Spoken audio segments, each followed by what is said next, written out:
Parce que nous, autour de Tutsis, donc profiter de ça. On souffre tous de son sectarisme des dirigeants. Il faut qu'on se départisse de ça. Nous-mêmes qui sommes en train de basculer vers la retraite, je dois avouer qu'on ne connaît pas très bien l'histoire du Burundi.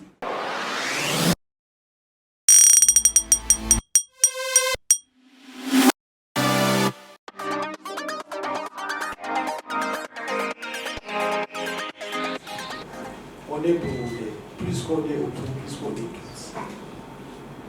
Et je pense que ceux qui assimilaient les Tutsis ou les Hutus à leur possession économique à un certain moment, une sorte de stratification sociale, peut-être vous pouvez avoir raison.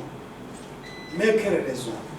Encore une fois, est-ce que la façon de penser de la civilisation européenne doit nécessairement être la nôtre, où nous devons rechercher notre propre identité, l'assumer et la vivre? Donc je dis que Dieu me garde d'être tout, que Dieu me garde d'être Tutsi, et nous aide à comprendre qu'on est Burundais et qu'on cherche à bâtir un Burundi pour tout le monde, un Burundi où les spéculations laissent place à l'objectivité et viser l'intérêt commun plutôt que l'intérêt sectaire. Parce que si on a connu toute cette tragédie, c'est au nom du sectarisme et rien que ça. Parce que ni les Hutus ni les Tutsis n'ont profité de ça. On souffre tous de ce sectarisme des dirigeants. Il faut qu'on se départisse de ça. Qu'un jour, le professeur disait que si nos enfants nous diraient que vous avez placé la raison en vacances, faisons tout pour que la raison revienne et qu'elle tombe après demain. On n'est pas à répondre à une question aussi gênante, embarrassante, de savoir pourquoi est-ce que vous avez été aussi inattentif, au moins que le pays sombre dans les affres de la guerre, fratricide. Nous sommes tous burundais, nous sommes toutes. Mes besoins ne diffèrent pas des besoins de monsieur le président de la commission vérité et réconciliation. Mes besoins ne diffèrent pas des besoins de mon ami Zeno ici à côté. Sur le plan biologique, sur le plan social, sur le plan physique, on a tous les mêmes besoins. On a une seule identité, une identité nationale au Burundi. Et le fait que même on vit en symbiose, il n'y a pas de critère de territorialité par exemple, en termes d'ethnie ou de ceci ou cela. Il n'y a pas de territorialité en termes de clans comme ceci, comme cela. Mais s'il existe une région qui s'appelle le Tutsi. Oui, ça je pense que c'est une fabrication tout autant. S'il y a une région qui s'appelle Tutsi, si c'était vraiment une question d'ethnie, pourquoi est-ce qu'il n'y aurait pas une région qui serait Hutu, qui serait Tutsi? Pourquoi?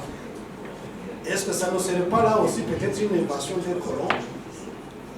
Parce que je parie que la délimitation des régions naturelles, ce n'est pas les Burundais qui ont tracé ça, mais bel et bien ces colonisateurs.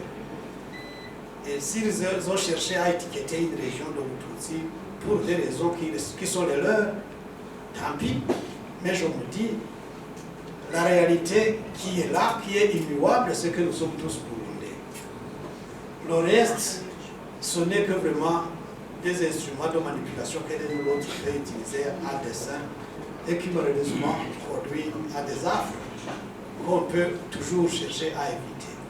Et je recommanderais tout autant que cette commission de l'écriture de l'histoire du Burundi puisse être là.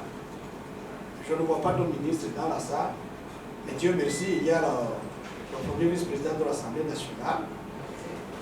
Vous pouvez dire au gouvernement que quand même, parmi tant d'autres acquis lors des débats d'Arusha, c'est que cette histoire que je lis à ma façon, que l'autre lit à sa façon, doit être réécrite pour l'intérêt de tous. Autant mieux y mettre tout le paquet. J'espère que les historiens se trouvent dans toutes les tendances, dans toutes les origines des Burundais, et qu'on ait une histoire qui peut fédérer les Burundais. Sinon, Si j'écris comme Mobutu, je vais écrire comme Mobutu, l'autre va écrire comme Tutsi, l'autre va écrire comme je ne sais quoi.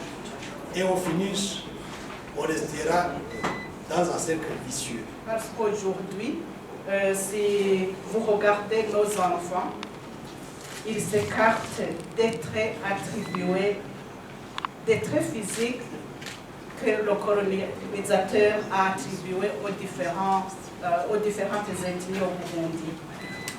Il y a même des parents qui arrivent à dire maintenant on n'a plus d'enfants Hutu parce que avec cette condition justement de nutrition, vous constatez que nos enfants ont des tailles élancées. Ils s'écartent des traits physiques, comme je le disais, tels que tracés par le colonisateur. Donc ça, c'est un fait qui montre que ce que le professeur vient d'exposer est vraiment correct. J'ai noté avec attention les recommandations formulées par l'honorable Agathon Rwasa par rapport à la relance des activités de la Commission nationale qui avait été mise en place pour réécrire l'histoire. Je vais avancer cette recommandation, comme vous l'avez recommandé, mais aussi j'ai retenu la recommandation du professeur, je vais noter votre nom, du professeur Eric, de revoir les modules de formation, surtout en histoire. C'est vraiment pertinent parce que nous avons étudié l'histoire des autres continents, l'histoire d'autres pays, mais l'histoire du Burundi, nous-mêmes qui sommes en train de basculer vers la retraite, je dois avouer qu'on ne connaît pas très bien l'histoire du Burundi. Donc voilà, je pense que j'ai bien noté ces deux recommandations et je vais les faire avancer en tant que représentante. Merci.